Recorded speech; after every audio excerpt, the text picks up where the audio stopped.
മാമ്പഴത്തിൻ ചേലാണ് നമുക്കിന്നൊരു അടിപൊളി മാമ്പഴം ജ്യൂസ് ഉണ്ടാക്കി. മാമ്പഴം എന്ന് പറയുമ്പോൾ നമുക്ക് കിളിച്ചുണ്ട് മാമ്പഴം രണ്ട് നല്ല പഴുത്ത മാങ്ങയും കുറച്ച് പാലും കുറച്ച് പഞ്ചസാരയും പരിപാടിയാണ്. ഒരു ഐസ്ക്രീം കൂടി ഉണ്ടെങ്കിൽ ഒന്നും കൂടി പൊളി. നൈസായിട്ട് പാലൊന്നും ഒഴിച്ചു കൊടുക്കാം.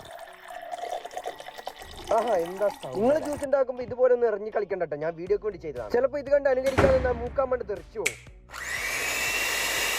പഞ്ചസാര കുറവായതുകൊണ്ട് നമുക്ക് കുറച്ച് ഷുഗർ ആഡ് ചെയ്യും. വീണ്ടും നമുക്കൊന്ന് അടിച്ചു.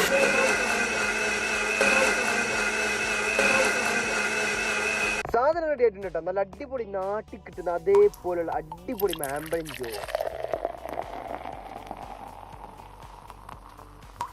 നമുക്കൊന്ന് ആദ്യം കുടിച്ച് ടേസ്റ്റ് ചെയ്ത് നോക്കാം.